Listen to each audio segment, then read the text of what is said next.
Halo, perkenalkan nama saya Cynthia Zia Fadila.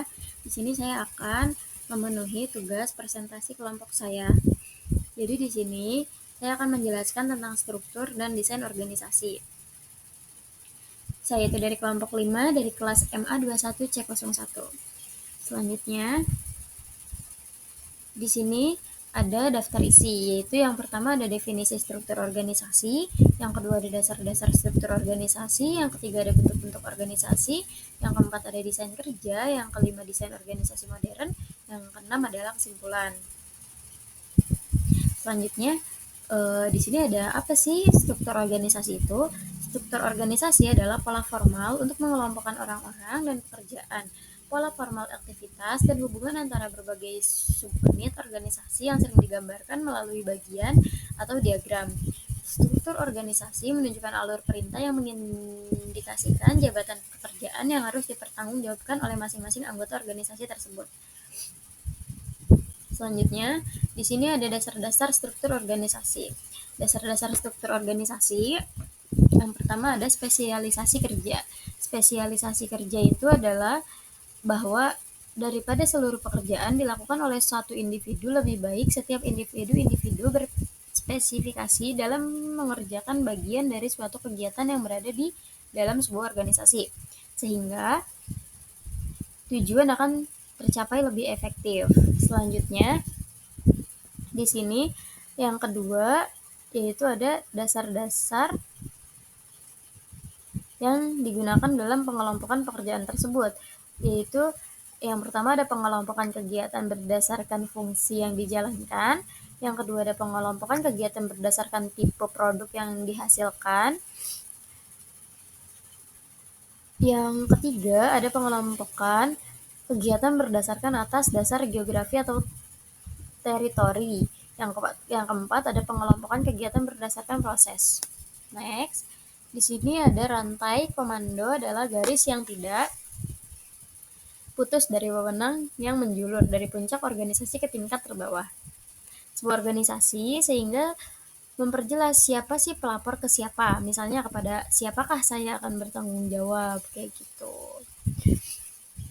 Next, di sini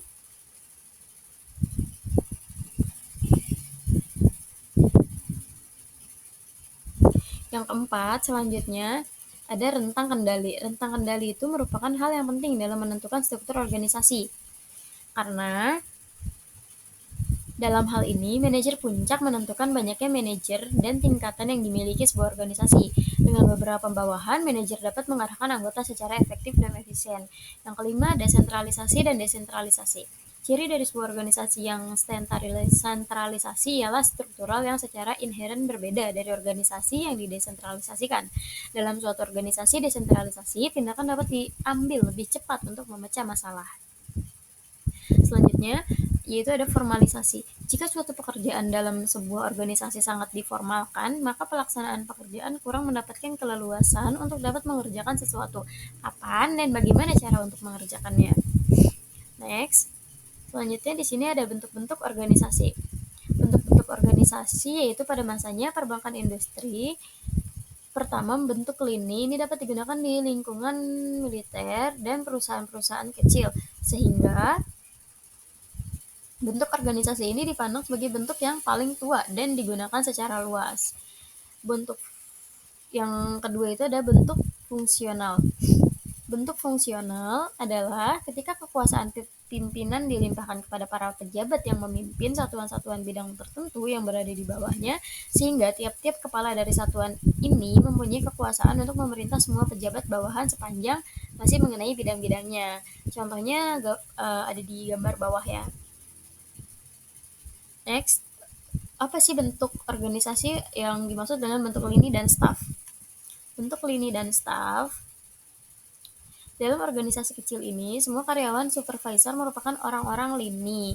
Akan tetapi, ketika sebuah organisasi mulai membesar, maka perlu adanya Staf yang mampu memberikan nasihat dan jasa kepada unit-unit kerja dan orang inilah yang disebut dengan staf personel. Ada dua macam staf personel. Yang pertama ada para penasihat, yang kedua ada auxiliary personel yang bertugas melakukan kegiatan-kegiatan penunjang demi lancarnya mekanisme sebuah organisasi. Next, ada desain kerja. Desain kerja adalah cara menggabungkan pekerjaan individual, tingkat fleksibilitas yang dimiliki karyawan dalam pekerjaan mereka, dan ada atau tidaknya sistem yang mendukung berjalannya organisasi seperti perawatan kerja dan cuti keluarga. Semuanya mempunyai pengaruh langsung pada kinerja dan kepuasan karyawan. Di sini ada dua strategi utama dalam mendesain ulang pekerjaan. Yang pertama itu ada spesialisasi atau penyederhanaan tugas. Yang kedua ada pemekaran pekerjaan atau bisa disebut dengan job enlargement. Next, di sini ada desain organisasi modern. Di sini ada dua, yaitu ada desain horizontal dan desain jaringan. Desain horizontal menggantikan organisasi vertikal hierarki tradisional. Kemajuan teknologi dan lingkungan globalisasi menyarankan digunakannya struktur horizontal untuk memfasilitasi kerja kerja tim dan pelanggan. Cara baru pengorganisasian tersebut lebih relevan bagi berbagai kebutuhan lingkungan seperti saat ini, seperti fleksibilitas, kecepatan, dan kerjasama. Desain jaringan adalah lebih luas dari struktur horizontal tadi dan secara total meninggalkan struktur organisasi klasik hierarki dan fungsional. Model birokrasi bekerja dengan baik dalam era sebelumnya saat terdapat sedikit kompetisi dan kondisi pasar lebih stabil, dan sebelum ada kondisi tanpa batas karena kemajuan teknologi informasi dan globalisasi. Yang terakhir, di sini ada kesimpulan. Jadi kesimpulannya adalah struktur organisasi adalah pola formal yang bertujuan mengelompokkan orang dan pekerjaan, pola formal aktivitas dan hubungan antara berbagai subunit organisasi yang sering digambarkan melalui bagan. Hal-hal yang perlu diperhatikan yaitu adalah dasar-dasar struktur organisasi seperti spesialisasi kerja, departementalisasi, rantai komando, rantai kendali, sentralisasi dan desentralisasi, serta formalisasi. Struktur dan desain organisasi merupakan elemen krusial dalam keberhasilan suatu perusahaan dengan memilih struktur yang tepat dan merancang organisasi secara efektif. Perusahaan dapat mencapai tujuan mereka dengan lebih efisien. Penting untuk terus meninjau dan menyesuaikan desain organisasi sesuai dengan perubahan lingkungan dan kebutuhan bisnis. Mungkin cukup sekian yang bisa saya sampaikan, kurang lebihnya mohon dimaafkan. Terima kasih.